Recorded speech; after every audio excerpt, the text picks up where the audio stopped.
Well, the NBA draft is set to take place on Thursday, but before we get to that, the biggest question mark is who will sign on to become the next head coach of the Charlotte Hornets after Warriors top assistant Kenny Atkinson backed out of a deal with the team over the weekend. Joining me to break it all down is Locked On Hornets host Walker Mehl. Walker, I'm not sure anyone saw this coming, including the Hornets. What do you make of Atkinson's change of heart, and where do the Hornets go from here? It's hard to make sense of it because you would think he wouldn't want to go through 3 meetings like he did if there was a chance that he would back out and just stick around in Golden State. But that's exactly what happened. He was the only coaching candidate that met with Michael Jordan and still decided that, you know what, I'm just going to be the top assistant here in Golden State rather than take this head coaching job with the Charlotte Hornets. It's hard to make sense of it because he said that it was for family reasons. The first reports were that he had conversations further with the Hornets, and some of those didn't go as well as he wanted. Regardless, Hornets are having to refresh this coaching search, and Mike D'Antoni, Terry Stotts, both of those guys were in final review before they decided to name Kenny Atkinson. I don't know if you can go back to him. I like to think you can. Mike D'Antoni would be my choice. Clearly, he was the second choice for the Hornets, but is he okay with being that second option? I guess Mike D'Antoni is going to have to let the Hornets know, and we'll see if they even go back to him.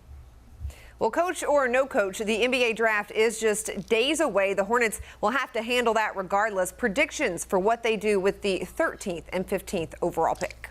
And Mark Williams has been the favorite to be slotted there at 13 or 15 for the Charlotte Hornets. The center out of Duke, they've needed a big man for a while now. James Borrego said it a million times the last few years that he was coaching. I imagine the next coach, whoever it may be, is going to want a center. The best way to address that is the 13th and 15th. And so go ahead and select Mark Williams out of Duke if Jalen Duren isn't available out of Memphis. And I like some of these guards that could fall as well. Malachi Branham out of Ohio State is really fun, really good shot creator. Jalen Williams out of Santa Clara, he shot up because of the NBA Combine, has a really good max vertical, but also you can really have him be that secondary ball handler opposite of LaMelo, really good passer, just a smart basketball player. So some of those guys I really like, but I think Mark Williams is the most likely and most necessary player they could select at 13 or 15.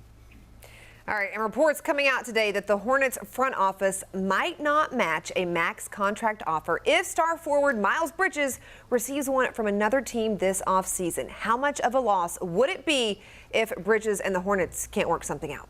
It would be huge, and LaMelo Ball is the guy that you want to build around, and to let one of his best friends, maybe even his best friend on the team, go away as well, that's a big deal. I think there's not a scenario that I can think of, I guess barring a sign and trade, where Miles Bridges leaves this team and you get better next year. And that's the exact reason they let go of James Borrego, because they're tired of getting blown out in the play-in game. They want to make sure they get to the playoffs and maybe even compete in that first-round series, and letting Miles Bridges go wouldn't make a ton of sense. Now, the reports were that they were hesitant, so that doesn't mean that they won't do it, right? I can't imagine the Charlotte Hornets letting Miles Bridges go to a different NBA franchise. I think in the end, they'll be able to get something done, but if they don't, yeah, it's going to be a huge loss for this team that got to see Miles Bridges grow ever since he was a draft pick a few years back into this guy that's a borderline all-star.